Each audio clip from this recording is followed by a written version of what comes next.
Buenas tardes, estimados y respetados miembros de la facultad, queridos estudiantes e invitados.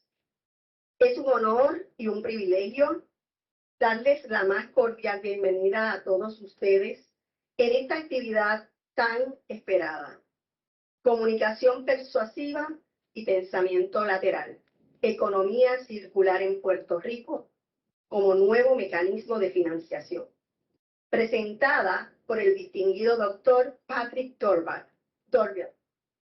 En nombre del Departamento de Comunicación Empresarial de la Facultad de Administración de Empresa, es un placer tenerlos a todos aquí presentes, compartiendo este espacio de aprendizaje e innovación.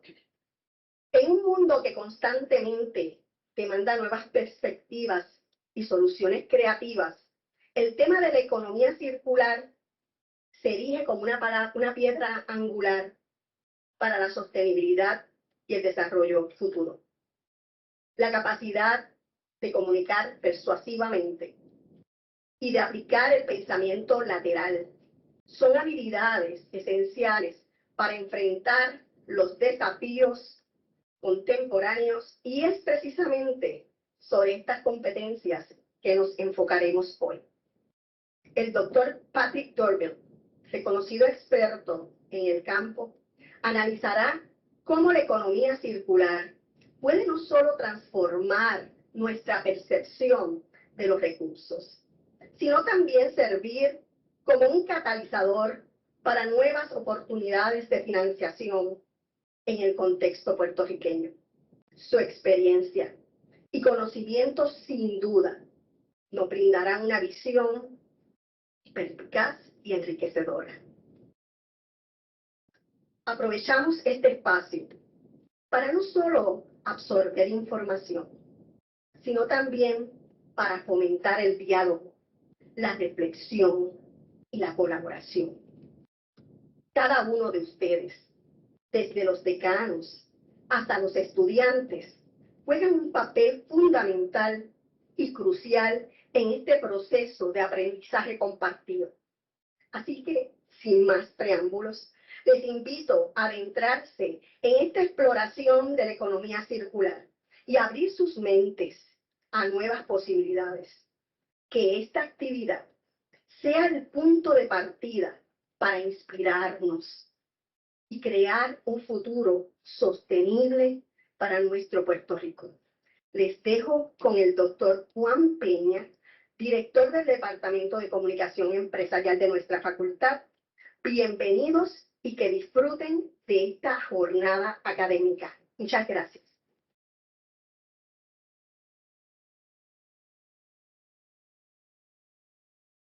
Muy buenas tardes a todos, a todas. Gracias por estar aquí. Y un sentimiento de disculpa. No es culpa de nadie, pero me apena que el salón estemos sin aire acondicionado y estemos un poquito incómodos. Repito, no es culpa de nadie, las cosas pasan, pero me disculpo en la medida que me atañe. Y después de las bonitas palabras de la doctora Merced Hernández, agradezco la presencia de nuestra decana de Asuntos Académicos, la doctora Arlinda Hernández Díaz, quien quiere dirigirle unas palabras antes de continuar con la presentación. Doctora, por favor, decana.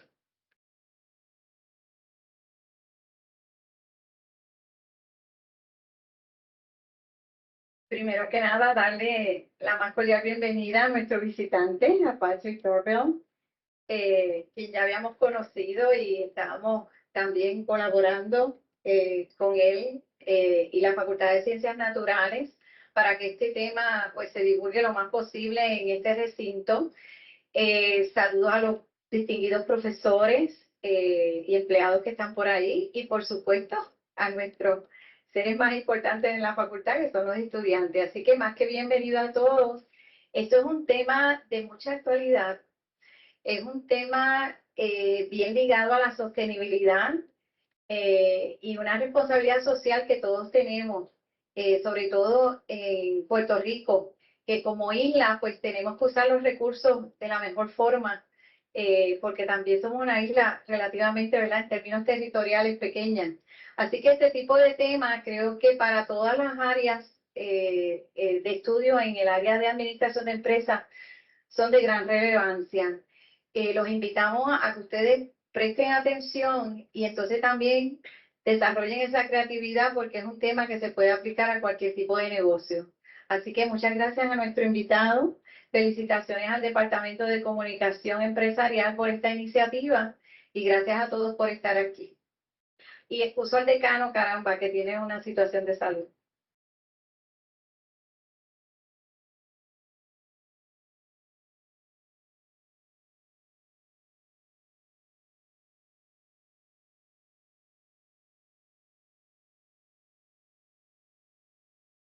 Muchas gracias, decana. También aprovecho el momento para presentar al doctor, el ingeniero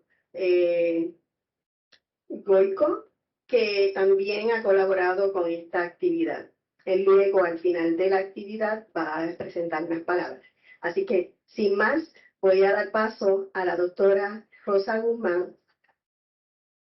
Tú vas primero, perdón. No sabía, pensé que habías terminado. Al doctor Juan Peña nuevamente.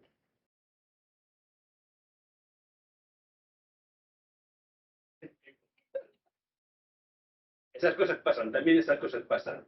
Muy buenas tardes.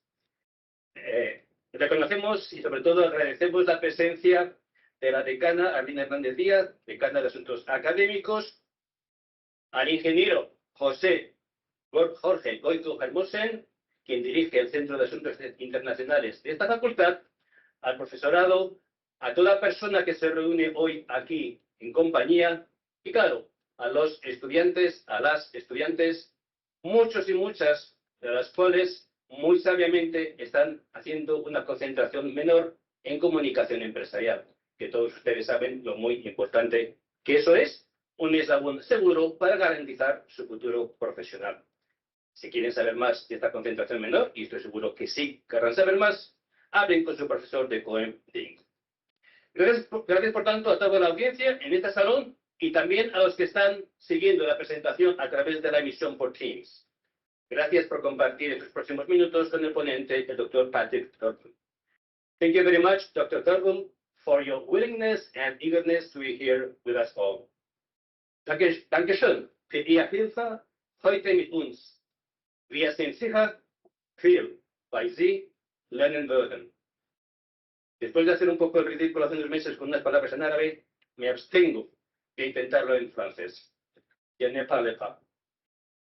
El doctor Dorvel nos presentará información altamente relevante como ciudadanos y ciudadanas de esta sociedad del siglo XXI y de cómo podemos aportar un granito de arena para hacer que este hermoso planeta azul pueda seguir siendo azul.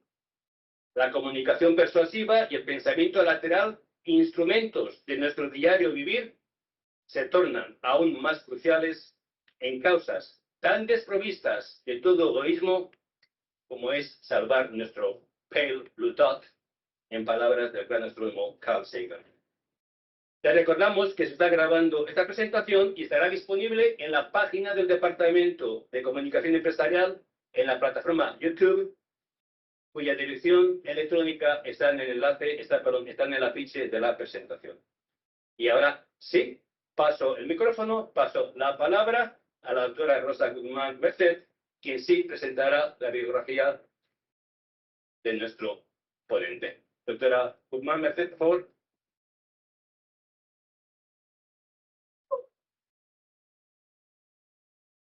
Saludos, soy Rosa Guzmán. Para mí es muy grato presentar la semblanza de alguien a quien admiro mucho, nuestro conferenciante, y dejar saber que es imposible agotar en bien poco tiempo todo el acervo y todo el caudal de conocimiento de un hombre sabio y de un hombre experto en lo que nos va a hablar hoy.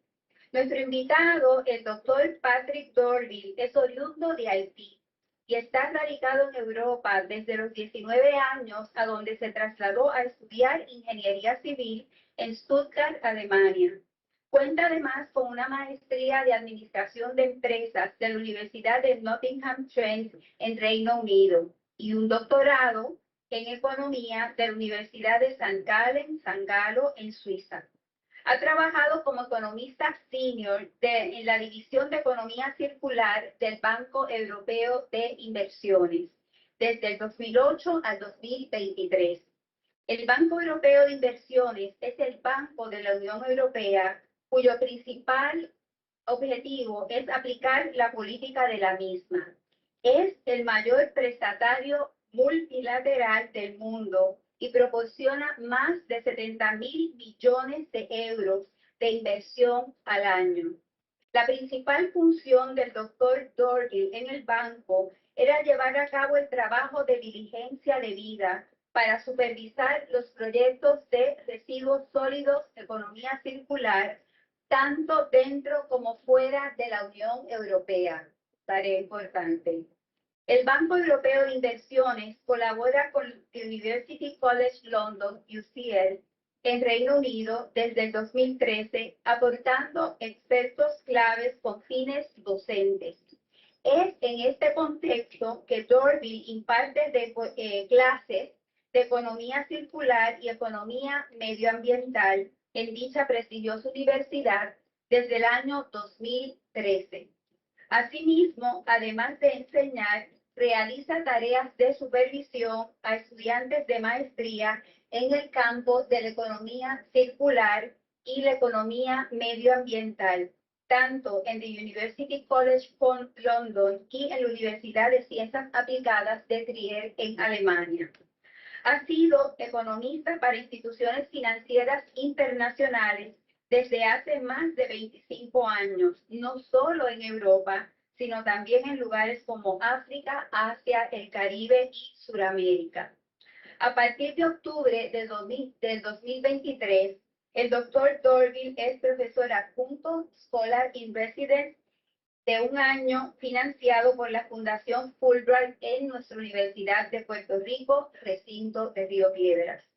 Ha participado en programas televisivos de gran audiencia como Primera Pregunta y ha colaborado con un interesante artículo sobre Haití en el periódico El Nuevo Día. No sé de dónde saca el tiempo. Por último, asiste ocasionalmente a clases de poem cuando su trabajo y sus muchos viajes se lo permiten para perfeccionar su muy buen español.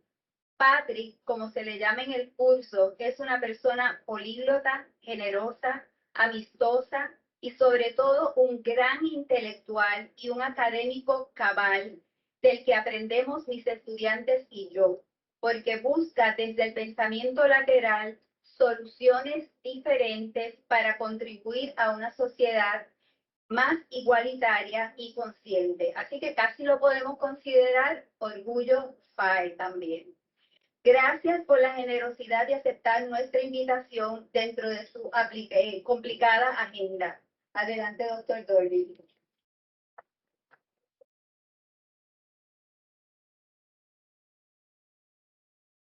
Muchísimas gracias, profesor Rosa Guzmán, por estar aquí. Buenas tardes a todos, a todas. Es un privilegio estar aquí porque, digamos, con una beca de Fulbright por un año en Puerto Rico, no solamente puedo compartir mis experiencias con mis estudiantes, pero también aprendo mucho de parte de Rosa también en tu curso, gracias a ti. Normalmente tengo una clase de circular economía, ciencias naturales, y con mis estudiantes tenemos subiectos sobre el tema de parte de vida técnica y también economía. Pero hoy vamos a discutir más de empresa. I know that Rosa told me that, well, you could have done it in Spanish, but it would have taken too long, so that's the reason why I switched. But presumably after 30, 40 minutes of presentation, we can have discussion in Spanish, English, language. I think for today one, we're not going to speak German, so next time. Exactly.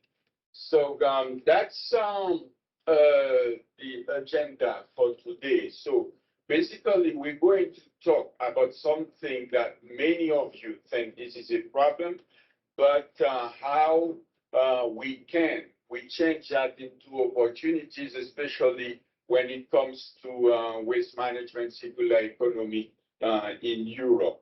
Of course, as Rosa said, I have more than 16 years experience at the European Investment Bank, but nonetheless, being here in Puerto Rico and coming from the Caribbean, of course, I spent some time to think about how could my ideas, concepts, and experiences can serve the next generation.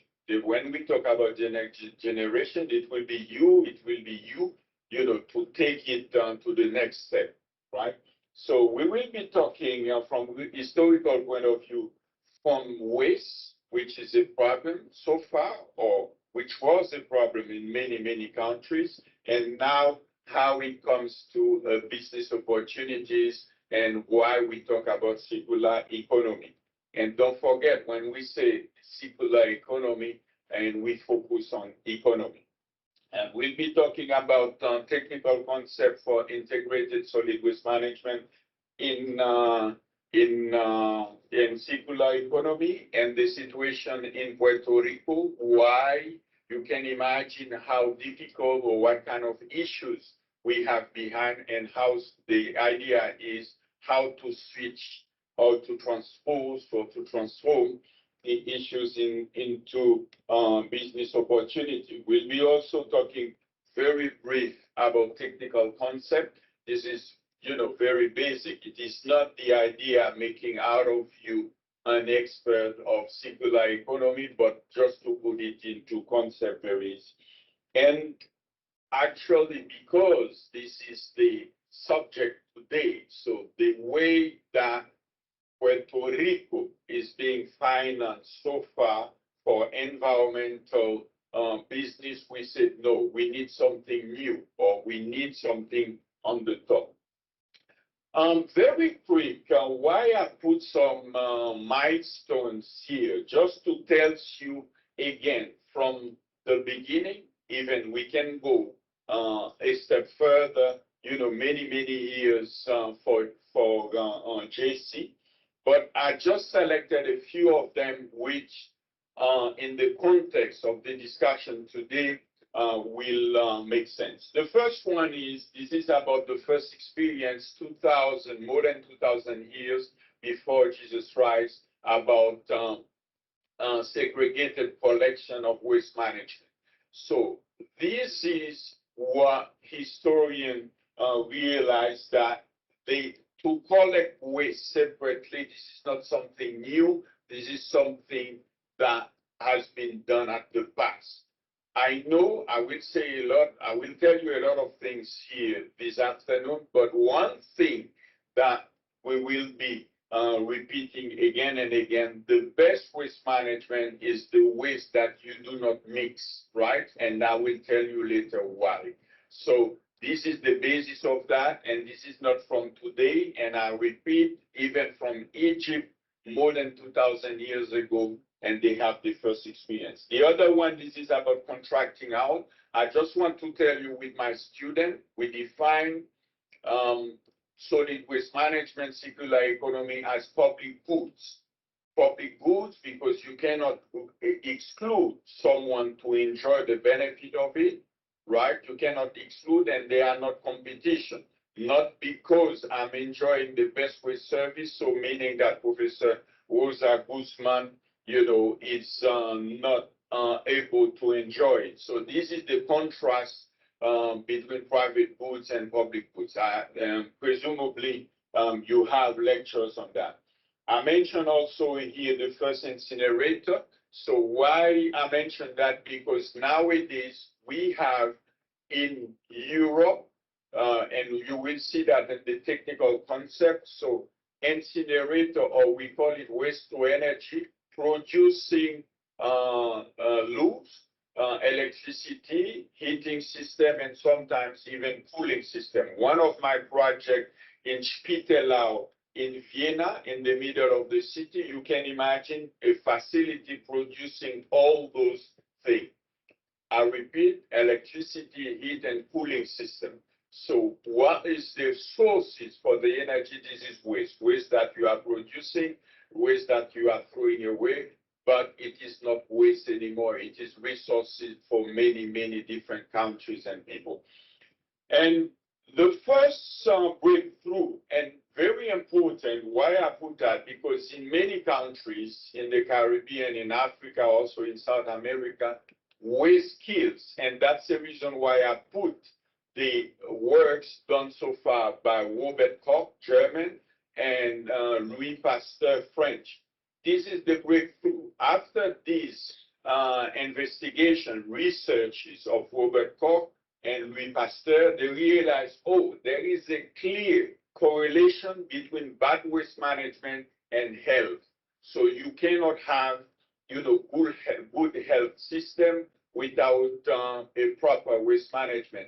It might sound for you very obvious, but let me remind you, Europe, a city like London, has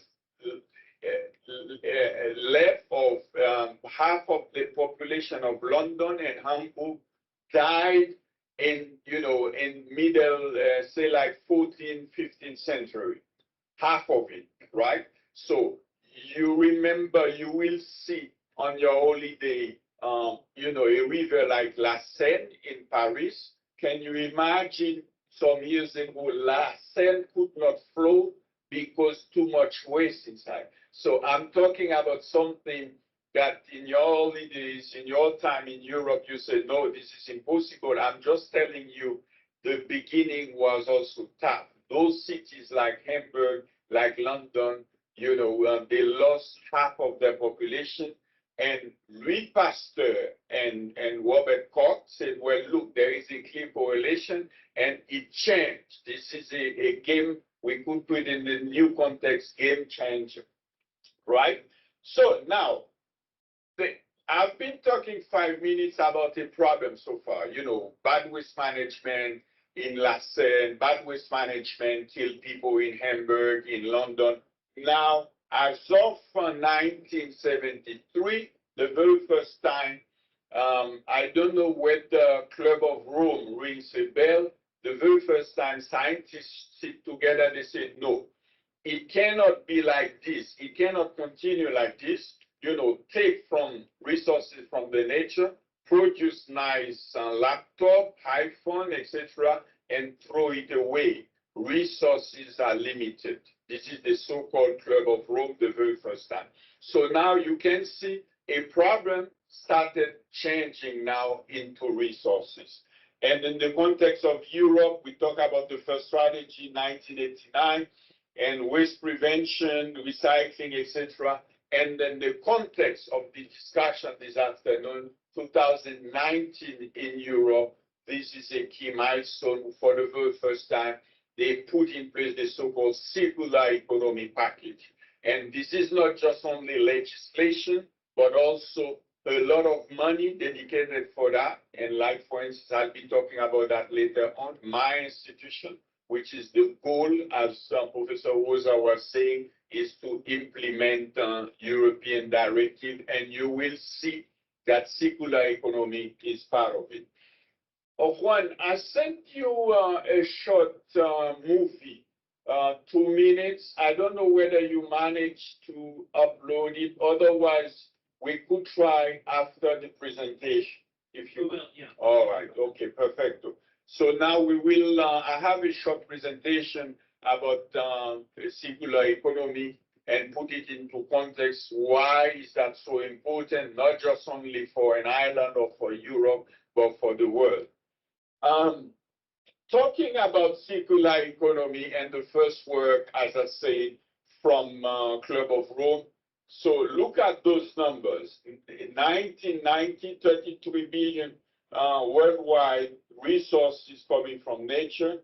In 2060, it will be 180 billion of raw materials. And then the last class of Professor Guzman that we had last Tuesday, we discussed that with some students. What happened is, this is not just only that those resources, they are limited, but sometimes they are located in countries which are in conflict countries. Or, for instance, you have a lot of children are working in the mining sector, like in Congo, like in many, many other countries. I give another example where I've been working in North Argentina, in Jujuy, close to Bolivia, since 2017, and I visited a lithium process. Lithium, as you know, we need that for the battery, electric battery. Europe said clearly, well, look, as of 2035, we want to phase out thermal engine, right? It will be batteries, but nobody thinks about the consequences for the process, CO2. You might have a nice electric car, nothing against here. So that means your local emission with your Tesla or Tesla car might be zero, but the global one, you don't know, because where the battery is coming from, how, which condition, etc. So coming back to Jujuy, especially in Salta, close to Jujuy, where we have, or not we, but the country, they have a lithium process thing. Lithium, for the very first time I saw, to extract lithium, you need a lot of water. So that means the people, and indigenous people do not have potable water, but you need those water to process lithium. So you can imagine the rest. So that means this is not just only, well, let's take more raw materials, but some of them are in conflict zone, right? And then second of all, this is something also that we discussed in the class of Professor Guzman the last time. We said, well, look, don't forget, now you have a middle class, high level, nice car, living in the US, in the Caribbean, South America, but also in Europe. But look at the situation worldwide. China is growing, so meaning more money, so they will have a better standard of living. So all in all, what I'm saying is the nature does not have sufficient resources to for a linear economy. It's over, so it has been proved scientifically it is impossible to take from nature, to throw it away, and then get a new one, etc. So you can see the relation with linear economy and circular economy. Coming back to the situation, as I said, in Puerto Rico, I could have told my students, a lot of stories about my project, and I use that also, a lot of short movies from project in Portugal, in Italy. For instance, before coming to Puerto Rico, my last project at the bank was in Veneto, in northern Italy. It is about transforming biogas, biogas from waste into biomethane. So all in all, I don't want to bother you with a lot of technical stuff. So basically, the trucks which are collecting waste in Veneto, northern Italy, in 2 years' time, they will be running with gas produced by waste. You can imagine what kind of project we are referring to. So now, coming back to Puerto Rico, the situation that I found, well, first of all, hierarchy principle, the best waste management is the waste never generated, full stop, right? And then minimize the waste, reuse, recycling, energy recovery, as I say, and the last button supposed to be disposal. And guess what? This is very simple or summarized. A country where I have lived, where I've been living and studied, etc., like Germany. When I was a student like you, many, many years ago, Germany used to have something like 60% landfilling, right? So now, years later, disposal, landfill, right? Years later, nowadays we're talking about, 2-3% of waste generated by 82 million inhabitants, all of them, most of them, reuse, recycling, energy recovery, 2% of waste generated in Germany, landfilling. So now putting it into context, Puerto Rico, 9% recycling, most of them landfilling. We are an island. The island has at the top of resources, we have a space problem. We cannot keep, putting waste, and you don't want to live close to a landfill. It decreases the property value from economic point of view. It also for your health and for many, many reasons, and also sometimes for security reasons, because as an engineer, we've learned we have to be careful by locating a new landfill because of the distance to the airport. Do you know that? So any landfill, you have a lot of birds close by. So for security reasons, so imagine you're an island, we cannot extend Puerto Rico. So that means at the end of the day, because of our airport, etc., we have some constraints, space and not just only resources. So that means you can see where I'm coming from. So now 9% and then 90% landfilling. Unfortunately, in Puerto Rico, I stopped the disposal, or I stopped the hierarchy principle at disposal, but it can even go a step further, down further. We call it dump site. So that means landfill which is not in line with EPA, Environmental Protection Agency in US, not in line with EPA. You can imagine, and you will see that. So this is something that I'm looking at with my student at the moment. We are working in a new technical concept for Puerto Rico. You might say, well, this is a dream. So, 90, no, it's not. Because as I told you, when I was a student, Germany used to have plenty of landfill, but they realized, oh, this is not about resources limited. This is also about making money out of it, right? So without going into great details, when we talk about integrated management of waste and how we see that in many countries in Europe, so you see, so this is waste that you, me, that everybody generated. So selective collection, remember we said that even in Egypt, they used to have that. So you have recycling materials, go to recycle, process output, go to waste to energy plant. And I insist on that energy, because if you Google any waste to energy plant, unfortunately, we do not have time. But with my student, I show some example from Portugal, where in our facilities, we are consuming 10% of energy generated by the waste to energy. 90% of it sent to the grid. So you can imagine where the business is coming from. Same thing regarding organic waste. So we visited some weeks ago with my students some initiative in Caguas, where private enterprise in Puerto Rico are putting money to invest to produce good quality of compost, and I will be coming to that. We talk about AD plant. AD means anaerobic digestion. So basically, you are taking waste, especially kitchen waste, and put it closed loop without oxygen in a digester to produce biogas. And biogas, as I mentioned in my last project in Veneto in Italy, can be transformed in biomethane to run trucks, you name it, right?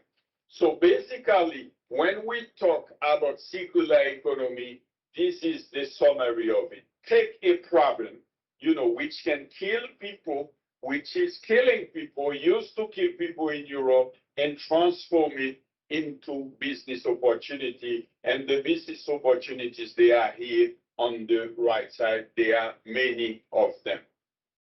So now with my student, we are putting in place a new concept, as I said, for San Juan, for the city of San Juan and surrounding. And we stick to the targets by EPA, which is the Environmental Protection, U.S. Environmental Protection Agency, 50% for 2030. So you might tell me, well, that's a lot because we started from 9%. I would say, well, we never know. I gave you experiences in Europe, but also there is something that maybe you do not realize, but given this is my sector, I'm aware of it. As of June 2024, July 2024, this year, in Puerto Rico, single use of plastic will be banned, which is, I don't know whether you saw that in Walmart. This is already announced, and I saw that in. What does that mean? It can be, again, a game changer. It can boost a lot in, for instance, in recycling industry. Let me give you an example. When you buy a bottle of water, you will see 25% of this packaging, this bottle made of, I don't know, recyclates or recycling material. Same thing in Europe since 5 years. As a result of this, we have plenty of new recycling projects coming from big guys like Nestle, etc. How does it work? So the state can use financial incentive to strengthen or to speed up investment in the market. Very easy. They will tell you, well, you guys, Coca-Cola, I don't know, Nestle, if you are using 25% in your packaging, I will decrease your taxes. And as a result of that, you create a market. Very simple. And that's the reason now, at the moment, there is a huge market, recycling market coming in Europe at the moment, because according to circular economy package, where you have all those, yes, you remember I mentioned that as milestone, but this is not only this. They have, you know, they have targets. They tell you, well, look, all municipal waste by 2030 in all member states supposed to be recycled and full stop. This is how it works, right? And this is something that have been missing in the US, but nonetheless, EPA has a target 2030, and I'm using the target of EPA to calculate the investment needs for San Juan at the moment. With my students, I'm using the same to give an idea about investment needs for Puerto Rico. Now, this is the situation that I was referring to. Remember, I said, well, we have landfilling, which is the last point of the hierarchy principle. But I said, well, step down, it can even be worse. So that means if you look at the situation in the island, so we have in yellow proper landfill according to EPA standard, but you have also a lot of dump sites. So, and this is a serious thing, because when you talk about dump site, without going into technical details, it means that, you know, there is the waste is touching the water, the groundwater, which might have, or maybe, I don't know the situation in Puerto Rico, but the quality of the water might be a problem, might be in danger just because of all those open dump sites. And not just only the quality of water, but also you have nuisance. So that means for health reasons, so definitely dump sites supposed to be phased out, right? So the meaning on the top that we have too many landfill on the island, we have also dump site which supposed to phase out.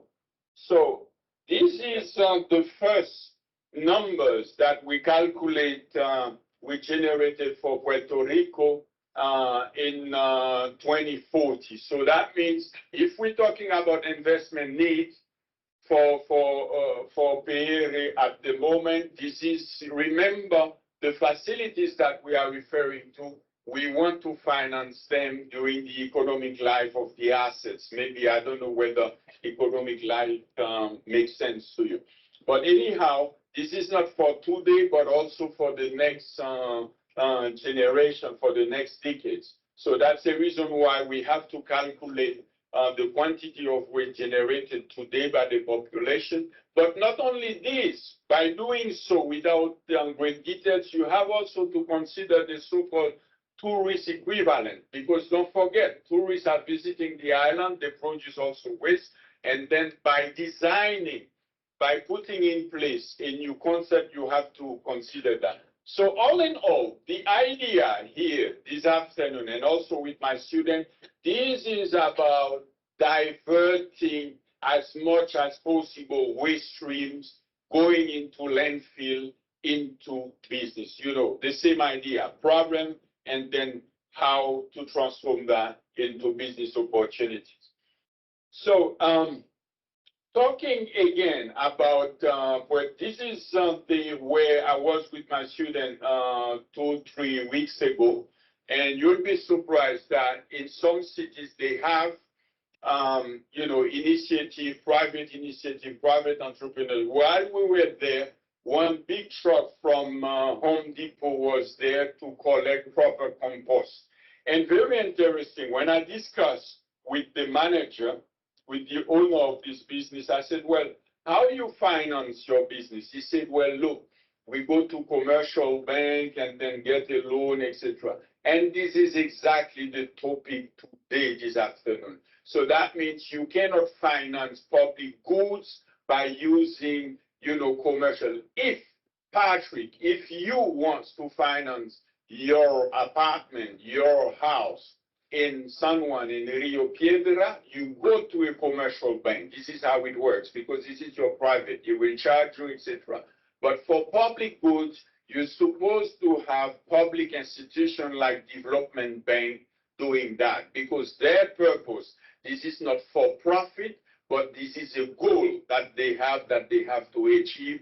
And of course, they are not for loss, and like EIB, I'm not here to promote EIB business, but I see after 16 years how they work. You know, they're not charging, because let me give you a concrete example. The first time, back 2017, I was in Jujuy in San Salvador, Jujuy in Argentina for a new project, right? Getting there, and because it is about circular economy, and European Commission said, well, look, the limitation, the border of Europe, you know, this is not limited to our borders. So that means if you're going to do this project there, 50 million investment, we will give you 12 million as grant. And this is exactly what we expect here in Puerto Rico in order to boost investment. You cannot just only rely on federal grant, which is okay, because this is exactly what Europe is doing. If you go to Romania, if you go to Bulgaria, as a poor country in Europe, they will get grant money from Brussels as federal government, like in you. And same thing also in Puerto Rico. But the thing is, correct me if I'm wrong, for environmental business, it relies a lot or only on federal grant and public budget in Puerto Rico. This is not enough, and also it kills incentives to do more. Why? Because, correct me if I'm wrong, public money, as I said, we have that also in Europe, but the problem is the disbursement is not that fast as private guys. So that means at the beginning of the project, that's the reason why we mix the portfolio. We have the so-called equity, so the money can disperse very quick. And then, so that means if you do not have that, you said, well, the federal government will pay, you will imagine it will take very long. This is public administration to disburse this project, and that's the reason why the mix always makes sense, right? So, and as I said, like for instance, no development bank for SMEs, the owner that I've met in Caguas, so he went to commercial bank. We charge him, you know, commercial is for profit. They charge him, I don't know, 10%, and that's it. But you will see in almost all European countries, they have, of course, commercial bank for your private car, house, etc. But for things like the circular economy, you're supposed to have public financing institution in order to speed up investment. And this is something what I miss. I give an example here. International financing institutions, some 2-3 years ago, put together 4.6 billion to tackle plastic into ocean. But the problem is, an institution where I'm coming from, European Investment Bank, we're working, Dominican Republic, of course, Haiti, of course, Martinique, Guadeloupe, of course, Jamaica, of course, etc., etc., and all the island, but not Puerto Rico. So there is a problem with public goods, global goods, public services, global services, because the plastic do not stop as of the border of Dominican Republic. You have also the plastic, because some problem, I don't want to bother you with a lot of economics terms, but negative externalities affect all of you. So that means if you want to tackle global problem, you're supposed to have global instrument. And then this is exactly my topic today. I said, well, look, I mean, we cannot come to Puerto Rico, want to tackle climate change, circular economy, waste management. Some of them, this is not only generated by you, some of them are coming from the ocean. And you said, no, I will use federal government and public. No. First of all, they will tell you, well, because of debt, etc., we do not have sufficient money to do all those projects. And second of all, disbursement of public money can be very slow. I do not have any experience in Puerto Rico, but I suspect it is almost the same thing. Oh, sorry? 4 months, yeah, so exactly. So total investment, I'm just, this is just to give you an idea. I'm using the so-called benchmarking to say, well, if I want a waste-to-energy plant, I'm pretty sure those 2 billion that we are referring to, it will not resolve all the problem, okay? But very important to remember is we're talking about investment here, but when you put it into context of business, what about return on investment? Financial, if the facilities that I'm selecting here, so we're talking about between 7 and 9% return, finance, right? And economic even more than that, because by doing so, you avoid, you remember the map of Puerto Rico with a lot of downside, you avoid CO2 emission and etc. You don't put a number there, but it has negative consequences from economic point of view, right? So why I'm pushing for a new financial landscape? I mentioned that. I said the debt issue can be a problem. So that means you go to the government of Puerto Rico. You said, well, the city of Rio Piedras needs, I don't know, 2 biogas plants, 1 composting, 1 recycling. But they will tell you, well, we have limitation because we have also to finance UPR, we have to finance Agua, we have to finance a lot of things. So that means public budget, don't forget, are always limited. And also, I mentioned the space constraint. This is not just only about, resources, but as an island has always more problem by locating a landfill than mainland. So that means if you go to Florida, you take the 95, you will see, I don't know, between Orlando and West Palm, landfill close by, right? You pass by and it stinks also. But the thing is, in Florida, maybe 20, 30 kilometers to the landfill, there is nobody there. They have land.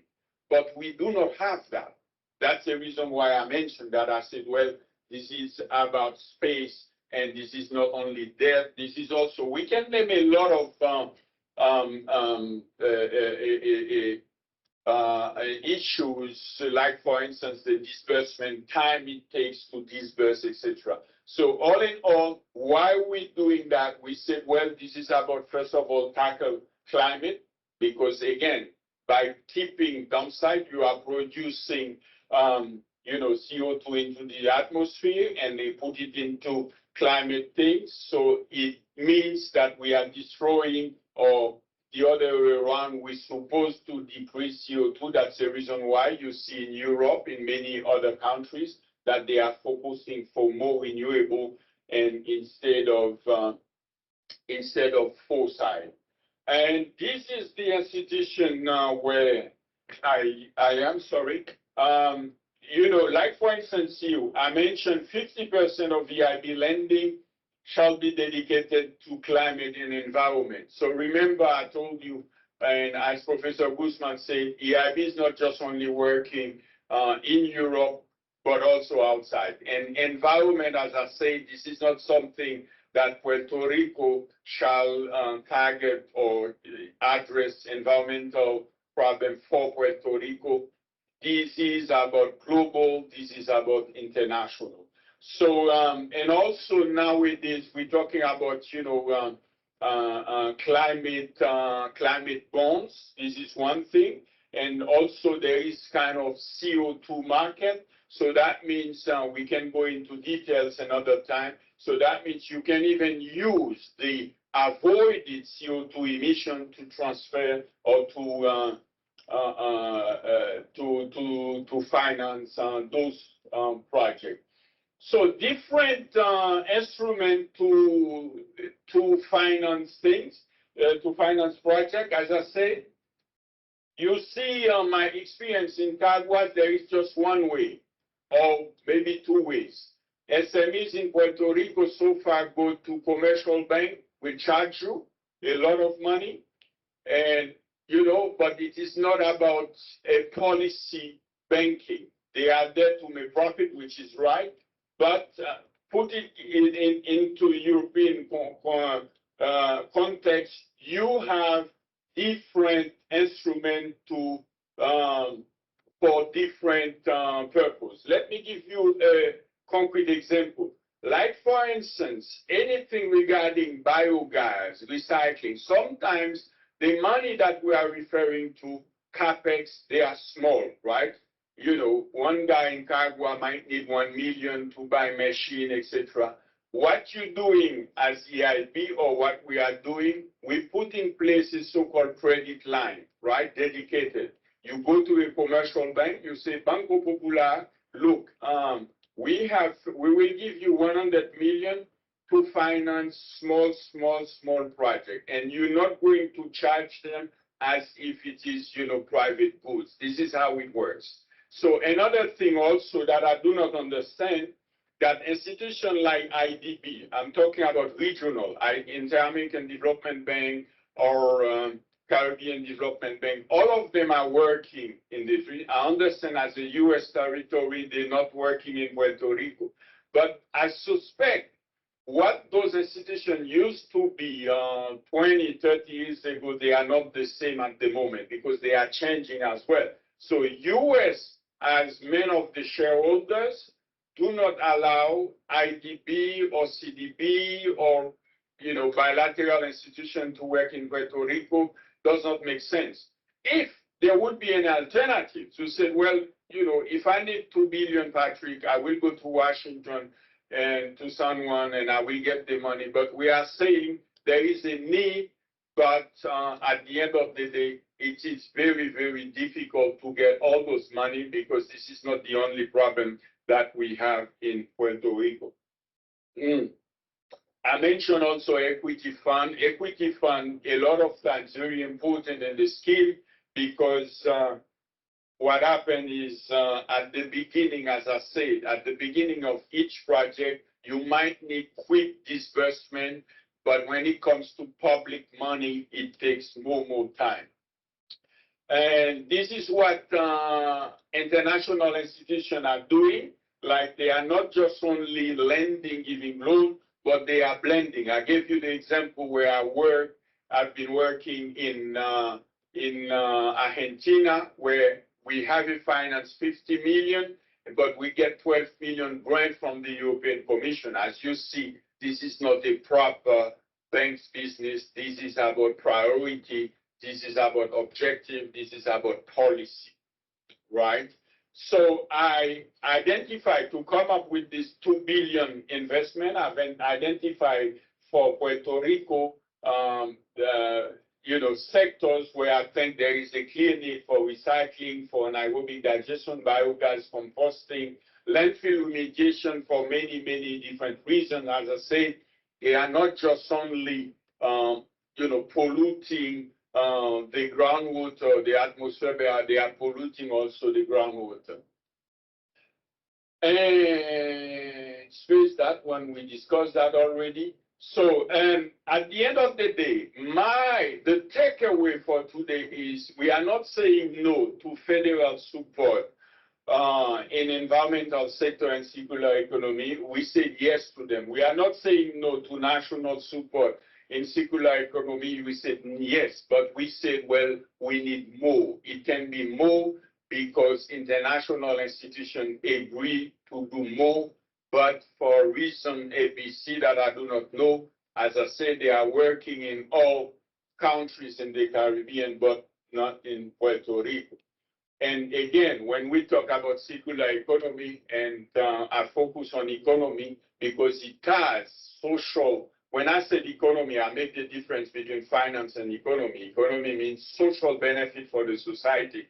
So we do not talk about jobs creation, for instance, right? So that means by doing a $2 million investment in Puerto Rico in recycling, you create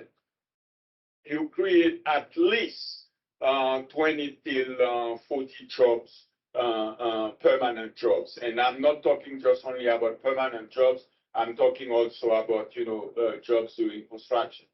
So this is an example of one of my projects in Wales, in the UK, and here this is a waste to energy plant in Cardiff. So you can imagine, as I said, you're using just only 10% of energy produced by this facility. 90% of it, this is something that you are selling, and this is where the money is coming from. The other one, this is a biogas plant in Sofia, Bulgaria, one of my projects, also same thing.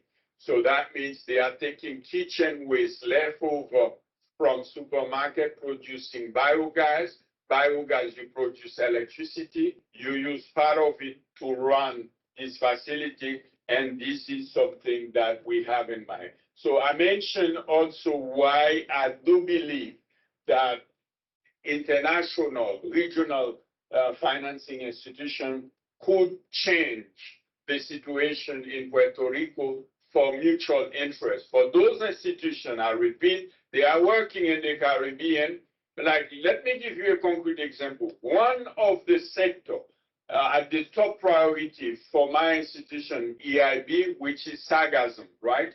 If you go around Puerto Rico, you'll see sargassum all over the place. So that means even the studies that we are doing we are not sharing it with anyone in Puerto Rico. But again, public goods, the sargassum do not stop in the border of Dominican Republic. They are everywhere. I mean, it is just a matter of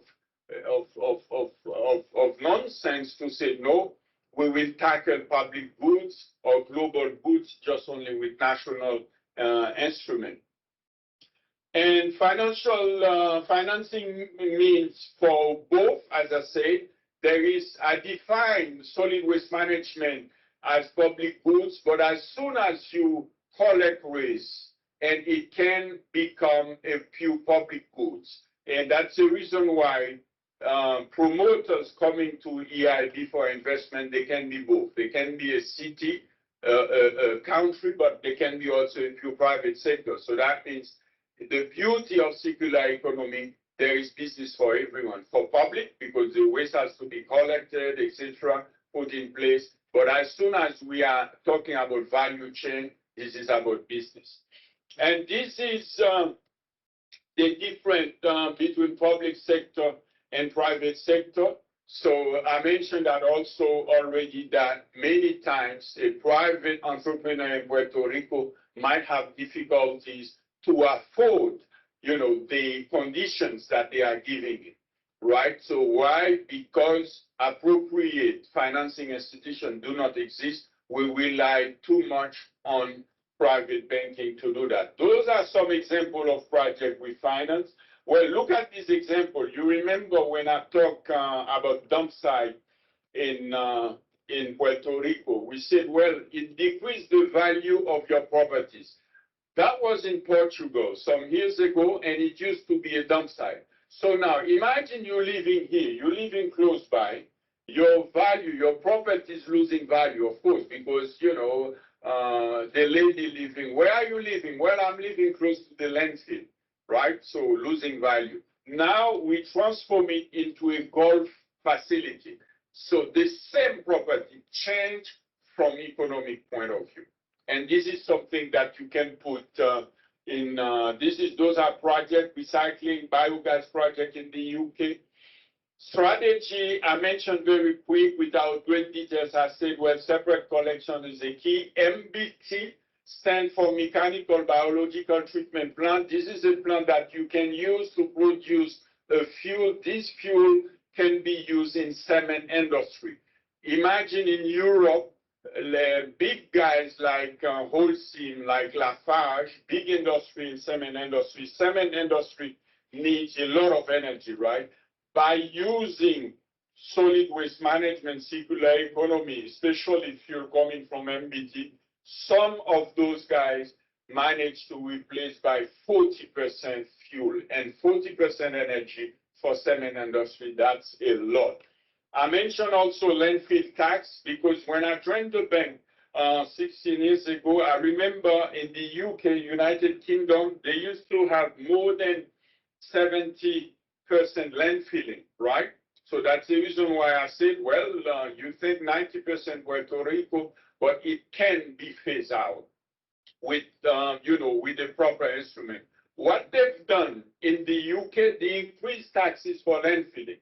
So that means it's a so-called LATS, Landfill Allowance Trading Scheme. So I think it started with £60. Nowadays, it's supposed to be more than 100. You can Google it. As a result of this, it is not worth, from financial point of view, to put waste into landfill in the UK anymore. So as a result of this, you divert a lot of streams, right? You create a market. Same thing as I said at the beginning regarding recycling industry. All in all, we need around more than 2 billion to make a change in this sector in Puerto Rico. We saw together that there are limitations, national, federal financing, it takes also time. We said we don't know why it is not possible for multilateral development banks to work also in Puerto Rico.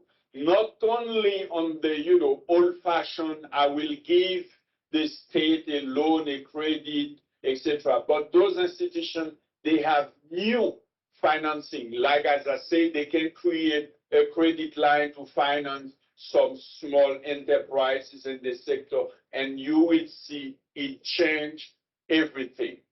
And also, we said good waste management, circular economy, it is about material energy recovery. So I gave you the example of Germany, where 3% of waste generated in the country only go into landfill, all of them material and energy recovery.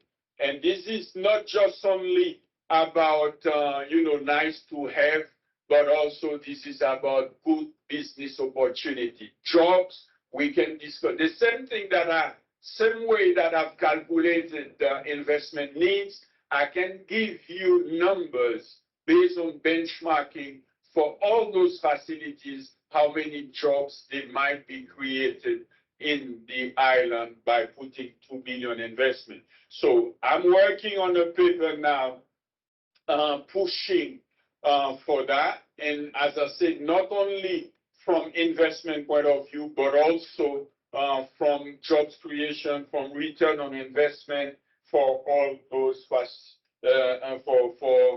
for the interests, economic and financial interests, for both, by the way, for private and public. I think in a nutshell, this is what I'd like to share with you.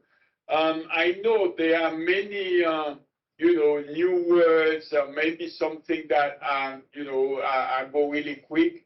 But please, I don't know, Professor Guzman, how much time we have for a Q&A session, but I'm here to listen. Many thanks to you again. Thank you.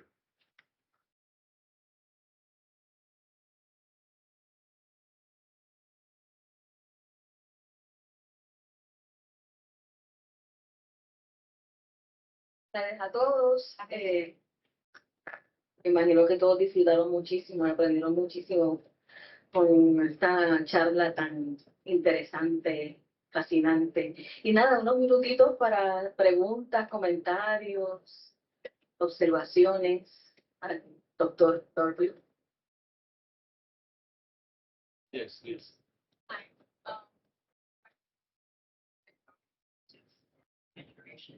So as you stressed, Now, maybe you. oh, Okay.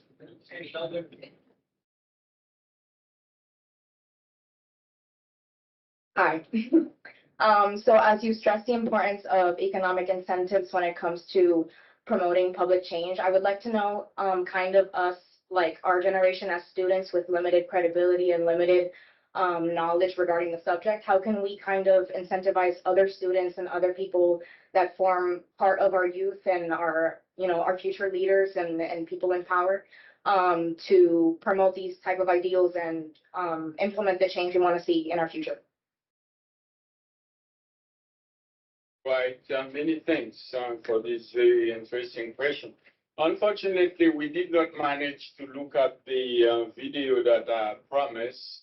For some technical reason, we did not manage to upload it, and it answers exactly your question. What happened is we put it in a nutshell, the situation, of the sector. But the sector is not just only about business, right?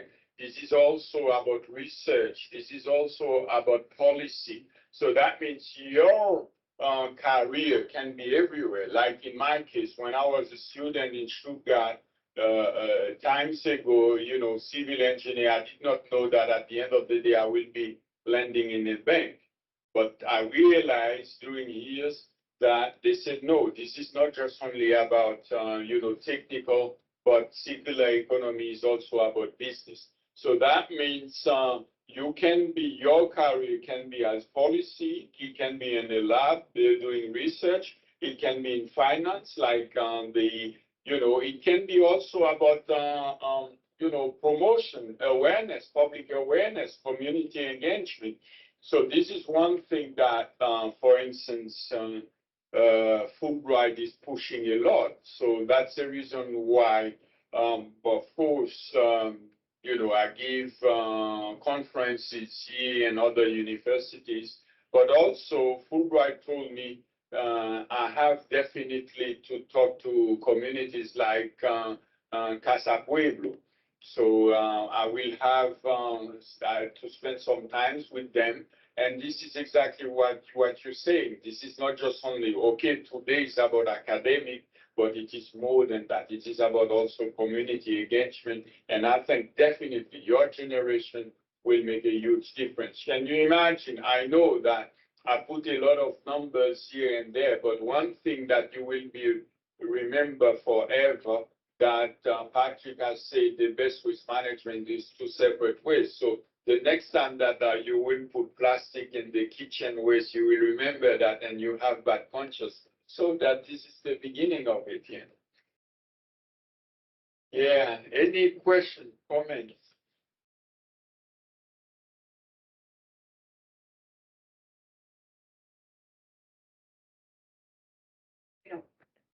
Thank you, Patrick. Very valuable information. Can I talk in Spanish?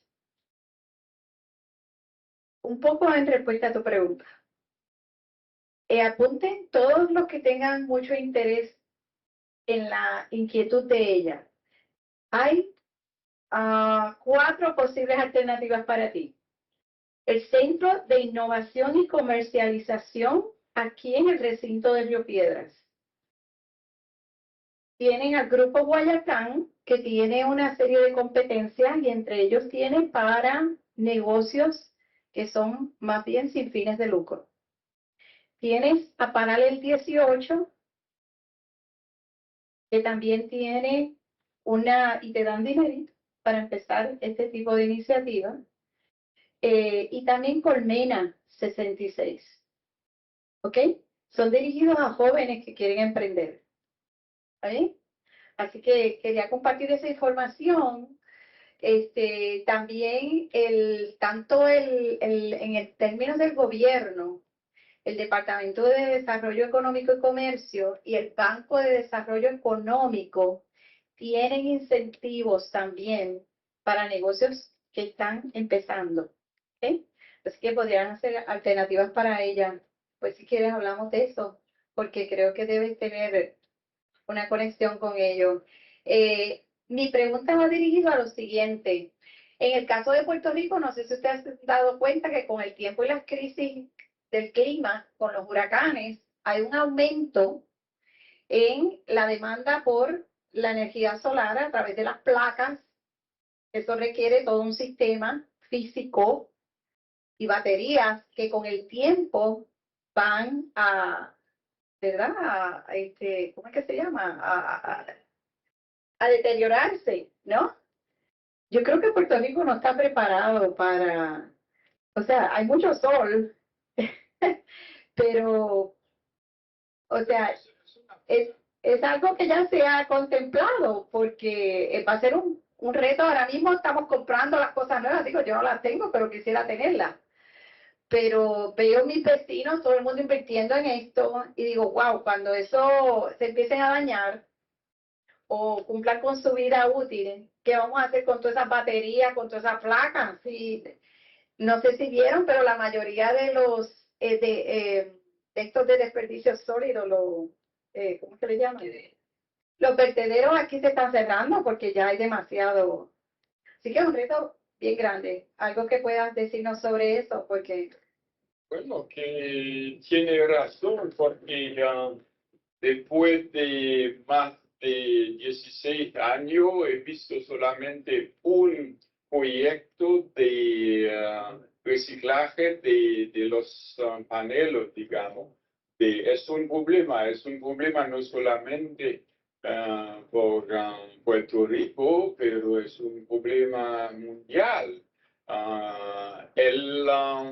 La situación, digamos, de Puerto Rico, a causa, estamos una isla, es más grande que, por ejemplo, si estaremos no sé qué en Florida o en Texas, es un problema. Y entonces, digamos, una isla es más frágil que de punto de vista. Y de verdad, es un problema. El mismo también en algunos años con batería eléctrica, es el mismo. Porque la gente, digamos, a partir de la vida económica de los materiales, hay un problema que vamos a hacer. No, la solución no es sí, por favor.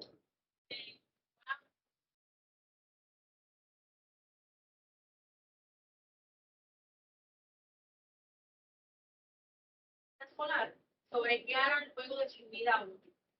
Y hay muchas personas, de verdad, desgraciadamente, que desconocen. Por ejemplo, que las mismas personas que quizás se lo instalan, no los orientan y saben como que luego de su vida útil, de los 25 a 30 años, realmente los componentes que tienen la placa no son muy viables para luego utilizarse de nuevo.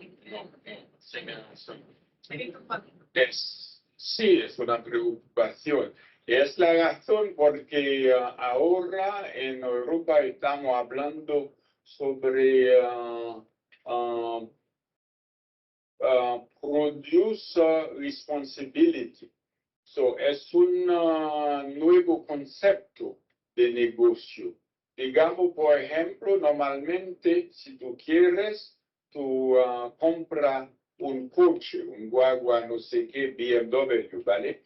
Pero ahora en Europa tú puedes pagar solamente el servicio de BMW. Al final tú dices, mira, a la empresa BMW tú compras 100 o 200.000 kilómetros de BMW y después devolver el coche a la empresa.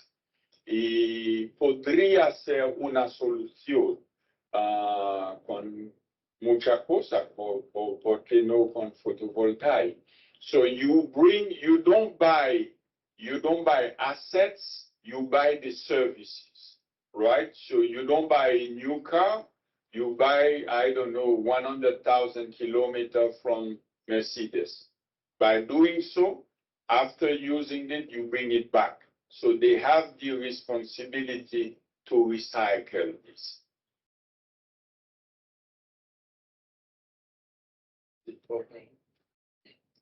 In 2010, we have had a nonprofit organization. It's called Puerto Rico. They have been focused on trying to reduce the best that they can. In Managua, we haven't had an island. I don't know if you have heard about it.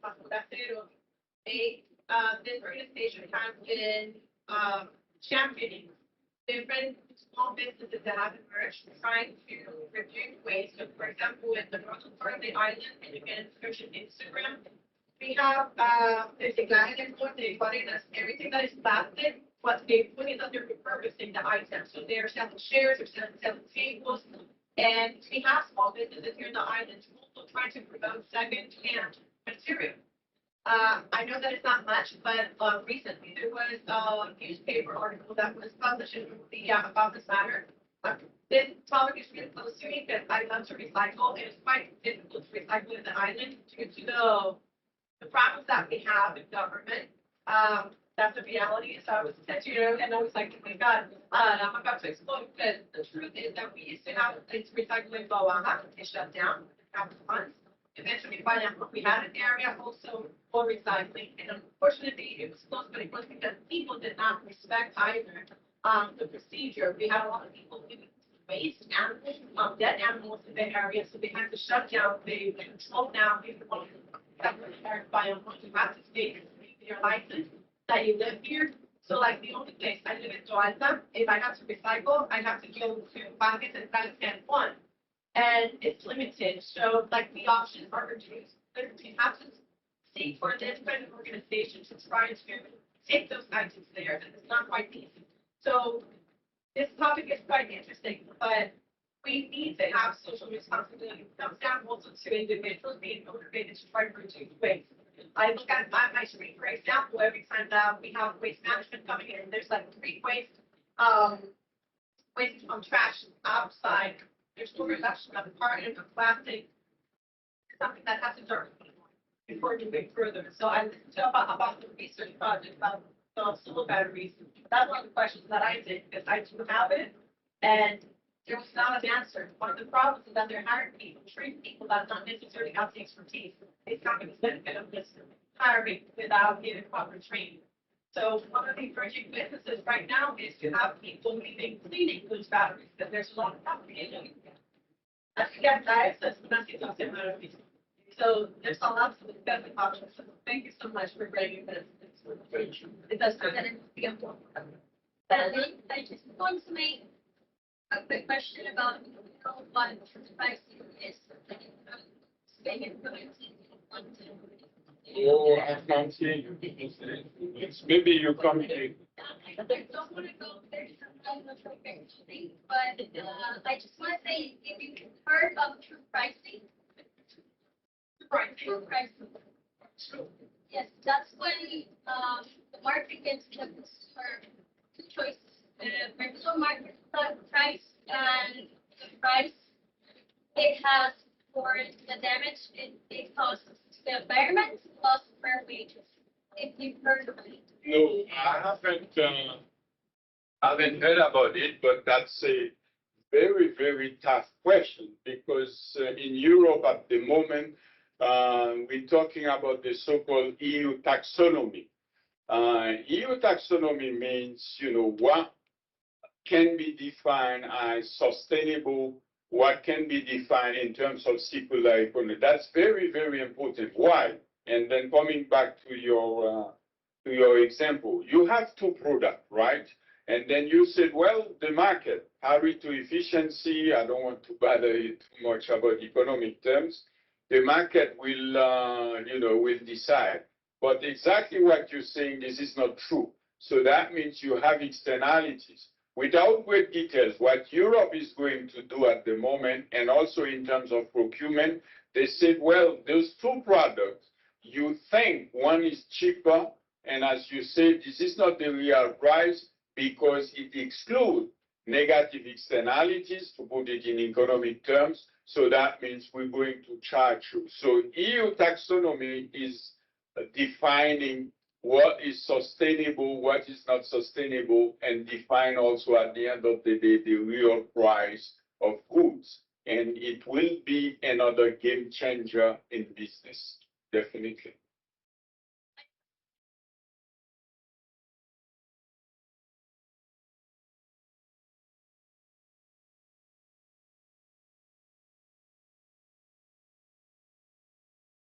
Perfect. No, that's this is ongoing discussion at the moment, and also it creates also a market.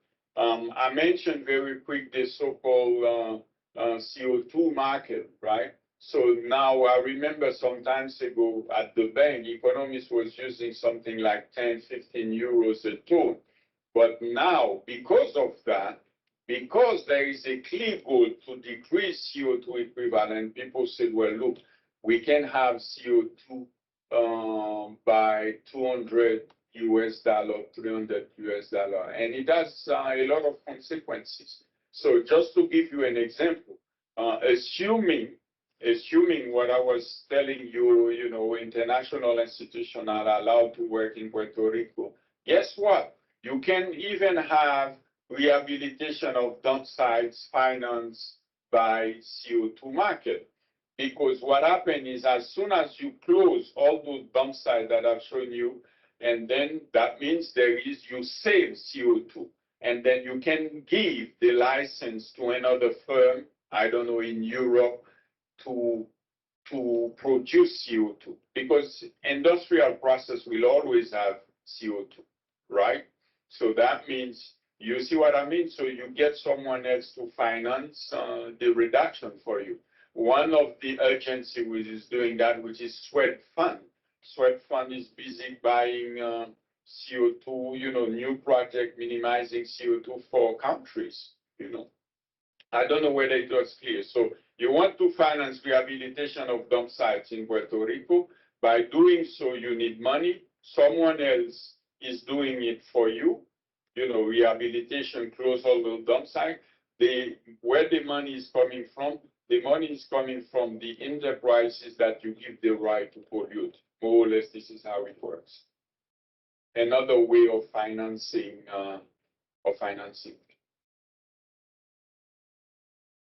More questions, thoughts? Yes, please.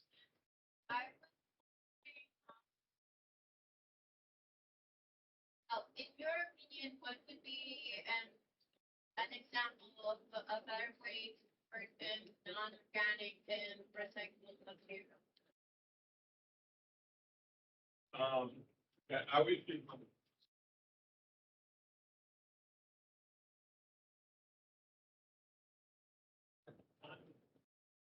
Yes, sorry, you. I was wondering, in your opinion, what would be like an example of one way to better resource and non-organic and recyclable material? Non-organic, so let's the better way, because right now we are making it in the US, which is paper and plastics and cardboard and metal. Yeah, and metal, which is, from my understanding, that is not a very good way to sort it because it causes more issues when it's time to actually recycle it. So what would be an example of a better way to use for this? Well, look, recycling, as I said, without you know, great technical discussion, it needs a precondition. Remember my first slides, I was saying, well, you have to separate it, you have to collect it separately. And that's things that people do not know. So that means if you say, well, paper, cardboard can be recycled. In Puerto Rico, with my student, we calculate more or less 30% potential. As you said, paper, cardboard, plastic, metals, etc. But the problem is, in numbers, it makes sense. There is a potential. But what about the quality? And this is what you say.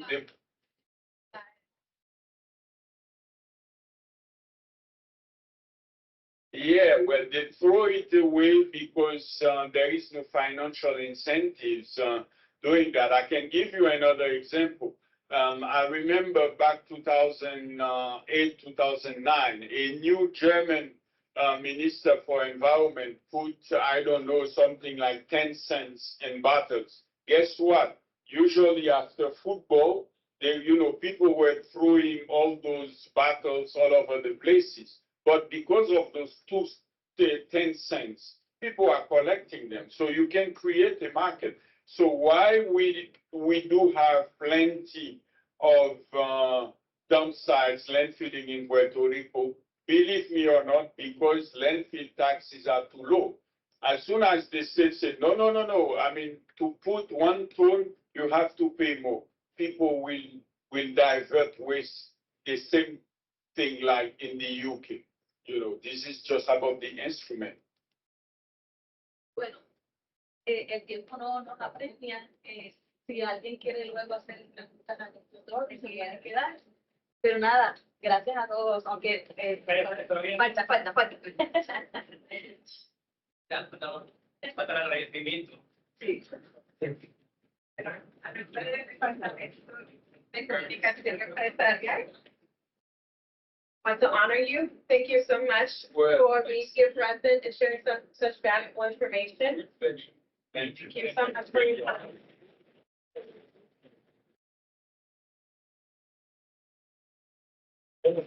A nombre de la Universidad de Puerto Rico, recinto Río Piedras, Facultad de Administración de Empresas, Centro de Asuntos Internacionales, el Departamento de Comunicación, Presentación.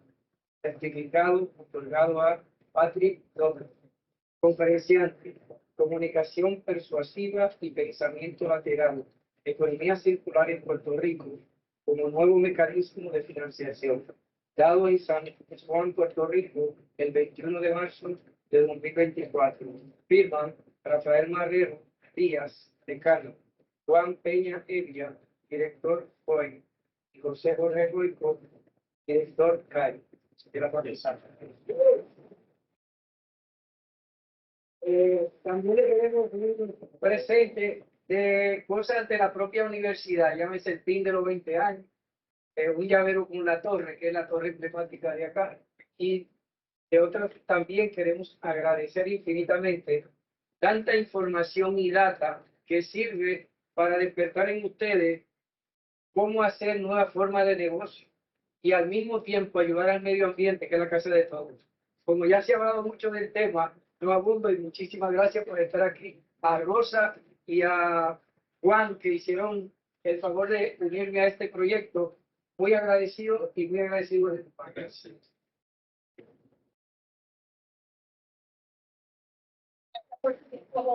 Y gracias a ustedes, Andy, gracias por estar aquí. Espere, no está acabado. Muchas gracias por estar aquí, acompañarnos en esta presentación, que como dijo el doctor, next time that we, at least for me, next time that I drink from a bottled water, I feel like guilty if I throw it like in the trash. So thank you very much, and following my director's steps, merci beaucoup pour cette présentation.